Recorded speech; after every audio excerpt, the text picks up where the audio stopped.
Good afternoon, ladies and gentlemen. I warmly welcome you to this special briefing on the ongoing state visit of the Prime Minister of India to Nigeria. We have with us Sri Damu Ravi, Secretary Economic Relations in the Ministry of External Affairs, to brief us on the visit. We are also joined by our High Commissioner to Nigeria, Sri G. Balasubramaniam. With that, I give the floor to Secretary ER to make his opening remarks. Sir, over to you. Thank you, Randeep. Well, good afternoon to all of you, and I would like to give you a just brief overview of today's discussions. As you are aware, the Prime Minister of India, Honorable Sri Narendra Modi ji, is on a state visit to Nigeria. This is his first visit to Nigeria and to the West African nation. This visit of the Prime Minister of India to Nigeria is happening after a gap of 17 years. We just concluded the official talks, and let me give you a snapshot of the visit so far. Prime Minister arrived in Abuja yesterday evening, as you all are aware. Upon arrival, he was received by Minister for Federal Capital Territory, Her Excellency, His Excellency Nyesom Ezonwo Wike, who offered the key to the city of Abuja to Prime Minister. This was a special gesture from the Nigerian side. At the airport, a large number of Indian community members had also gathered to greet Prime Minister. Similar was the case upon his arrival at the hotel. This morning, Honorable Prime Minister was received by President Tinubu at the State House and accorded a ceremonial welcome with 21-gun salute. Thereafter, the two leaders held talks in two formats. First, at the one-on-one meeting, and thereafter a meeting at the delegation level. Prime Minister and President Tinubu reaffirmed their support and commitment to strengthening India-Nigeria strategic partnership. Prime Minister fondly recalled the visit of President Tinubu to India for the G20 meeting in September 2023. He also conveyed sympathies for the destruction caused by the recent floods in the country. The two leaders discussed bilateral cooperation in the field of trade, investment, defense, security, education, health, culture, and people-to-people level at the delegation level talks. And the two leaders also focused on further enhancing the strategic partnership in various sectors, in particular in agriculture, pharma, railways, transportation, and development cooperation fields.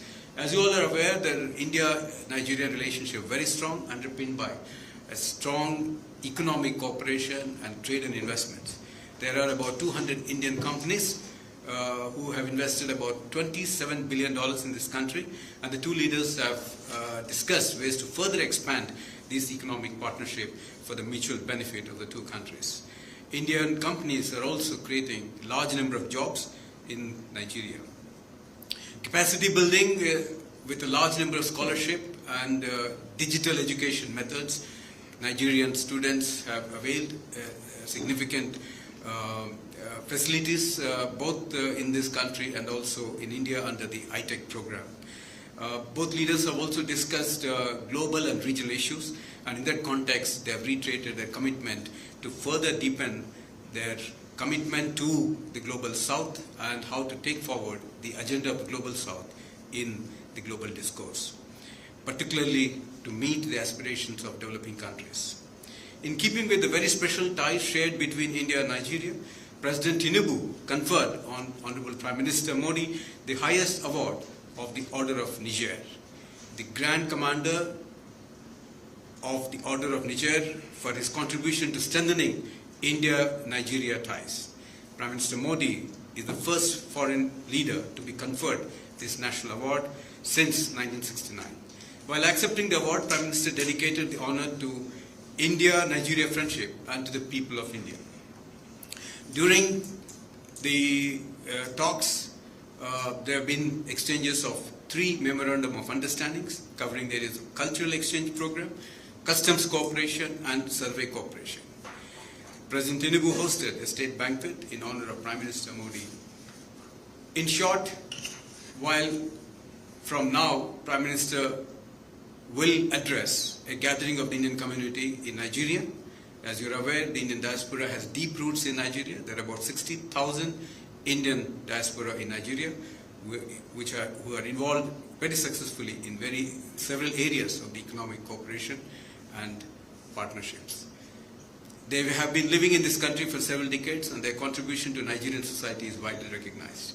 In the evening, later, Prime Minister will depart Abuja for Rio de Janeiro to participate in the G20 summit, where Nigeria has also been invited as a guest country. I'll stop here, and if any further questions, I'll be happy to take, me and my colleagues on the dais. Thank you.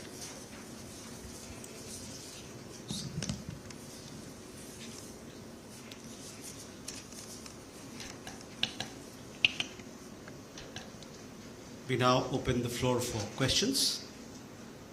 As you ask a question, please do introduce yourselves so that we get you right in our records. Thank you.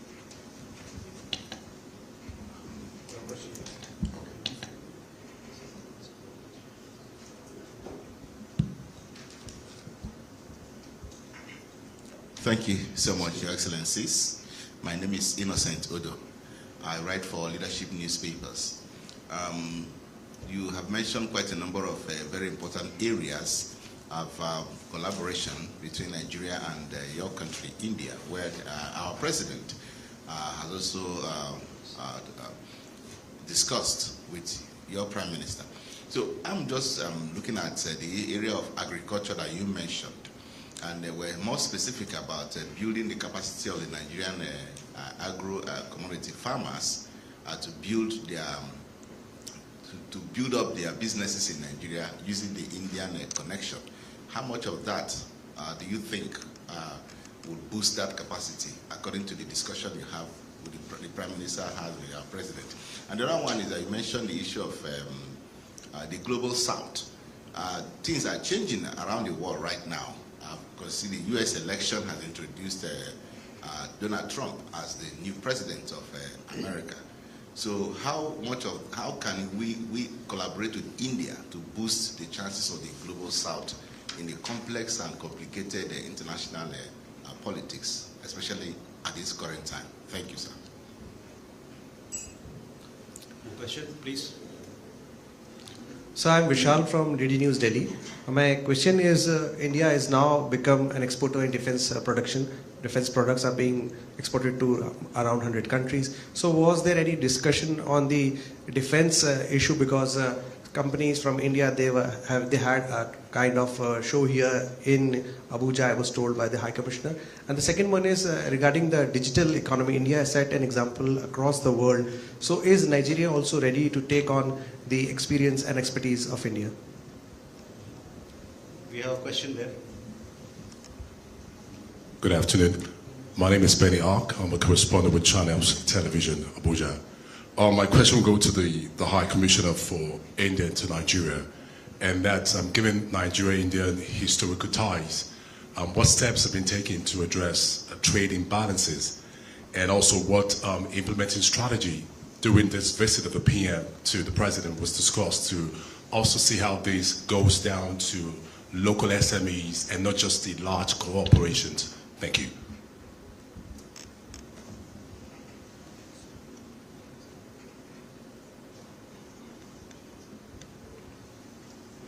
All right. Good afternoon, Your Excellencies. My name is Emmanuel Lebeke, I write for Vanguard. I want to ask, with all these areas of cooperation between India and Nigeria, Nigeria at this moment is in their need of investment in the area of oil and gas. Especially this period, the President just removed the fuel subsidy, which is biting very hard on Nigerians. So I want to ask, with the coming of the Prime Minister, are you also looking into the area of investing in Nigeria oil and gas sector? Thank you. Good afternoon, Your Excellencies. My name is Bridget Anochie, and I am of the Guardian newspaper. Yes, I want to ask concerning, the area of pharmaceutical and medicine generally. We know that India is one of the destinations for medical tourism, and with this friendship, strengthened or a renewed relationship, do we see possibilities of more Indian hospitals in Nigeria with experts to handle, excuse me, those major terminal sicknesses that Nigerians usually go to India, at least to save the cost? Thank you. So you take yes. We can come back to you. Okay, thank you very much for this question. So what I'll do is some which I can answer, I'll do it myself. Then I'll ask the High Commissioner to supplement them. Well, first question on the Global South, and in the context, there is a very strong commitment for both leaders to deepen this understanding that the agenda of the development, which is so dear to the Global South countries, is taken forward, and the global discourse is built on that development agenda. I think India and Nigeria are well positioned to play that role. Both now in the G20, India is a strong partner, and also African Union, which is now a permanent member of G20, and Nigeria is a very strong country within the AU, and is also an invitee country for the G20.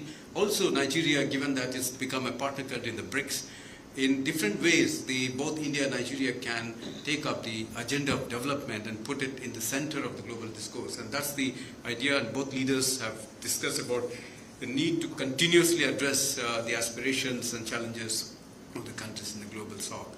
On the development issues, we talked about the sharing of experiences between the two countries. There also, through the Voice of the Global South, Nigeria has actively participated in the Voice of the Global South Summit that India has organized, and Prime Minister's leadership took the lead in that. Nigeria has been continuously with us on that front.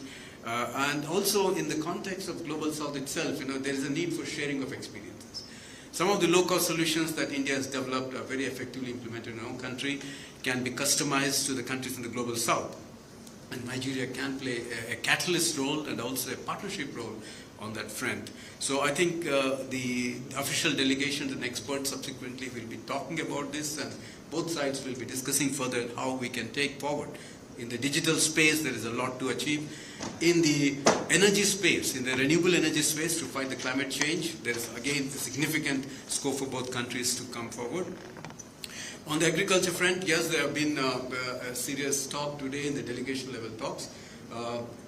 Including on how we can both India and Nigeria work towards the food security concept in the Global South for developing countries. And in that context, the idea of seed supplies, the mechanization, the tractors, research and development, collaboration on that front, and storage and distribution, the lentils, all these ideas came up in the delegation level talks.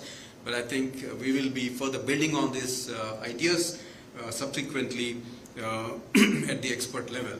And there is a lot of scope. I think Nigeria and many African countries provides that opportunity for Indian entrepreneurs to be able to grow food crops in this part of the world and help in the food security.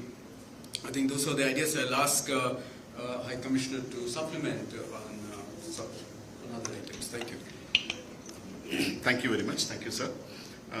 You had asked about the trade imbalances and what steps are being taken. There are new areas. While Indian companies are very strong in the traditional areas of manufacturing in Nigeria, with more than 200 companies having invested $27 billion in the economy here, there are new areas that are being identified, which include, as we discussed, the agriculture part of it, particularly say lentils and other things which are being considered as a possibility. Then irrigation services, hybrid seed development, research and development on good seeds, climate resistant seeds and other things are being considered, so that that area can also come into focus between the two countries. So we talked about mining, we talked about various issues pertaining to small and medium enterprises, the skill development part of it. Already we have some expert who had been training for more than 6 months in Smedan over here, entrepreneurial development skills. And also through the Indian Technical and Economic Cooperation, where we have been sending people to India for skill development, that also came into focus. So we would be considering all these things to, one, diversify the areas of our cooperation in trade and economic relations, as well as to strengthen our trade cooperation. You did ask about oil and gas investment. there was a very good concentration of topic on oil and gas investment. Some Indian companies are already working on the CNG areas, which is the focus area of the president also. There are companies which are working in CNG citywide network as well as setting up the outlets for CNG over here. CNG kits CNG kits are being also sent over here so that it can be put in the cars and vehicles to use the CNG. On pharma and medicine, you already know that there are nearly $4 billion of investment by Indian companies in the pharmaceutical sector here. There is already existing eye hospitals of India here in Abuja and in Lagos, as well as another multi-speciality hospital. I can also tell you that there is going to be a bigger hospital, a 300-bedded hospital that has come up in Abuja, which will be opened very shortly with expat doctors and technicians and others from India with modern technology. So that hospital chain would also be expanding itself into the other geopolitical areas too. So there is a lot of activity taking place in the healthcare sector too. Thank you. Vishal, you have a question? Please. Sir, we are also very proud that it's not only the Prime Minister is here after 17 years, but it is also the highest national award that has been conferred upon the Prime Minister. So how does it reflect on the growing relations between the two countries and also on India's position as the leader of Global South? Yeah. Okay, thank you, Vishal. Let me clarify that point to you. In a ceremony today at the State House, the President of the Federal Republic of Nigeria, His Excellency Mr. Bola Ahmed Tinubu, conferred the National Award on Prime Minister as the Grand Commander of the Order of Niger for the statesmanship of Honorable Prime Minister and his stellar contribution to fostering India-Nigeria ties. The award and citation notes that under Prime Minister's visionary leadership, India has been positioned as a global powerhouse, and his transformative governance has fostered unity, peace, and shared prosperity for all. Now, just coming back to your item on the defense cooperation, as you know that both the countries have a joint defense committee which is headed by the respective ministries at the joint secretary level. India has helped in the setting up of the National Defense College here, and also the Naval War College. So, there is an ongoing cooperation in the defense, and also a lot of capacity building under ITEC is being rendered, and also purchase of equipment. This is an ongoing thing on a commercial basis. So the defense cooperation is deepening between the two countries. I'll pause here if there are any questions. Last question. Hello. There. Okay. Please, you go ahead. Okay, Your Excellency, my name is Francis Udojo. I report for Nigerian Television Authority. My question is towards the economic growth of India that has been rated to about 7.2%.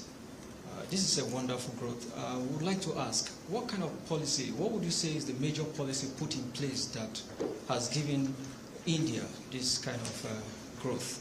And what should Nigeria do to reach this point? And then my last question is this. In terms of politics, Nigeria is doing well too. We are trying. And we are looking at ICT, the use of ICT. In what way can Nigeria boost this aspect of technology to help our electoral system? Thank you. It's a nice question, but Okay. So my name is Joshua Odeyemi. I write for Daily Trust newspaper. So Nigeria is one of the African countries that is interested in occupying the proposed permanent seat for African countries, and the country is currently seeking cooperation and support from other countries. I don't know if these issues were discussed. This issue was discussed during the Prime Minister's discussion with the President, and was in their position in if India will support Nigeria. Well, on your question about economic growth and how India has been able to achieve such high levels of growth consistently, well, in the global south, we all have to learn from each other, and that's very fundamental. And there are certain practices that India has introduced, initiatives that have been introduced in the last 10 years have really reaped huge benefits. Focus on infrastructure, corridors that have been built along the national infrastructure, roads, railways, airports. I think that is what fuels the economic growth. Then a lot of focus on the ICT, the digital infrastructure that has been created. I think that brought in a lot of transparency and benefits, and also enabled the common man empowerment. And then in the economic sphere, while the big industry has a big role in developing capacities, but a lot of focus on the MSME, because we should not forget that the micro, small and medium enterprises have a big role in terms of job creation and sustaining the jobs at the local level. And Prime Minister himself has focused significantly on the policies that will enable ease of doing business. And now he's also talking about ease of living. And I think in the combination of factors. So we also know that, like Nigeria, in India too, we have very young people in the country. So what is essential is the right education and the skilling. So Skill India, under the initiative Skill India, there's a lot of emphasis on making youngsters, while they are doing formal education, also be able to pick up good skills for the use of the industry. And that's an ongoing program, and we are very committed to that. The Prime Minister initiatives have yielded a lot of benefit for the economic growth. But it's a multi-pronged approach. We cannot say there's only one policy that has helped us. In several ways, I think it's helping the economy grow forward. But we would also like to partner with countries like Nigeria. I know both of us have similar challenges and aspirations. These are developmental challenges. People are increasingly aware and they're aspirational in the way their outlook is. So we can learn from each other. We can help each other to move forward. I think India and Nigeria are that way well positioned to partner. In terms of the question on the UN Security Council membership, this is an ongoing exercise, and we need to build this understanding that there's a need for the UN reform, and that is the fundamental. The world has changed since the 1945, and when the UN came into existence, and thereafter there has not been much change. So in terms of the global governance, it's important that the reform takes place, and that can only happen when countries like ours, India, Nigeria, and a large number in the global south are able to speak with one voice on the need for reform and accelerate that process. So that's in that sense, Nigeria and India are on the same page. We have to keep working on that in different forums to sensitize the countries on the need for our positions in terms of the expansion of the UN Security Council has been same, but Africa has its own consensus to be arrived at, a Zulwani consensus. So, but I think we should begin with the idea that the reform is necessary and it has to be done quickly. Thank you very much, and I think we are running out of time. There is a community address by Prime Minister just now. Thank you, sir. With that, we come to the close of this press briefing. Thank you very much, ladies and gentlemen, for your presence.